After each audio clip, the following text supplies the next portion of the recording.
I came back a day early because the silence felt wrong. The house smelled lived in, warm, recently used. Two pairs of men's shoes sat neatly inside the master suite closet, polished, expensive, not mine. I stood there longer than necessary, listening to my own breathing like it belonged to someone else. My phone vibrated once. "Happy birthday prep is hectic. Don't come upstairs yet." Her message arrived too late. Down the hall, my son's bedroom door was half open.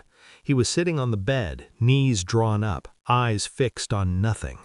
When he looked at me, his face collapsed into relief and guilt. That's when I knew. Not what had happened, just that something had, and that everyone else already knew before I did. I didn't scream, I didn't confront, I didn't even step into the bedroom. I closed the closet door carefully, as if noise might wake the lie.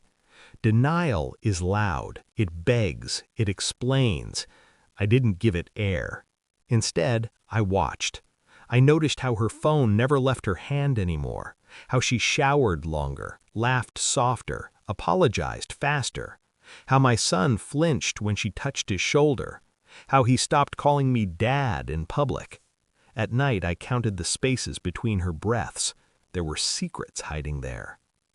I returned to work like nothing had changed. I kissed her cheek every morning. I told her the birthday party was a beautiful idea. I paid for everything. My calm unsettled her more than anger ever could. The first record I pulled was the phone bill, then emails, then calendar syncs she forgot to disable. Patterns emerged. Lunches that lasted 4 hours, meetings on weekends. One recurring name, Cassandra. I asked my son once, gently, if he was okay. He nodded too quickly. Children are terrible liars when they're protecting adults. That's how I knew she'd made him complicit. The DNA kit arrived in a plain envelope. I waited 3 days before opening it, letting certainty marinate. I already knew the answer. The test was just a receipt. I stared at the results at my desk, fluorescent lights buzzing overhead, coworkers laughing down the hall. 0% probability. My son wasn't mine. The room didn't spin. My hands didn't shake. Something inside me went very still. That night I cooked her favorite meal. I poured wine. I asked about her day. When she smiled, I saw the man who'd taught her how. I slid the report across the table. "Explain," I said. She didn't read it. She didn't have to. Her face drained of performance. Her mouth opened, closed. Tears came right on cue. Confessions followed, rehearsed but clumsy. She begged. I listened. When she finished, I nodded once. "Your birthday party," I said. "Make it special." She thought that meant forgiveness. People always do. The party was immaculate.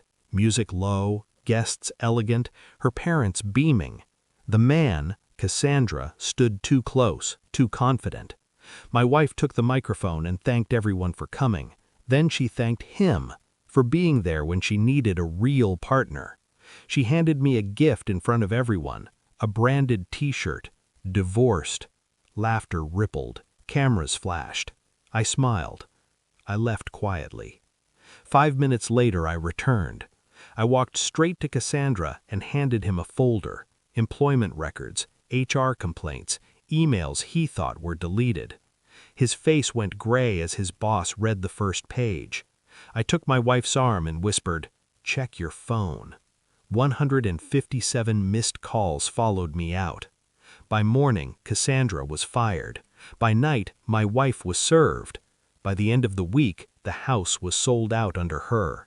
The accounts frozen, her name attached to every document she thought she'd hidden.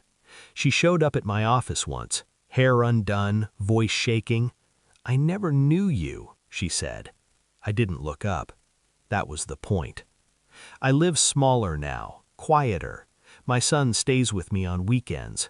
We don't talk about the past. We build new rituals, new truths. Sometimes late at night my phone still lights up with numbers I don't recognize. I never answer. Control doesn't come from revenge.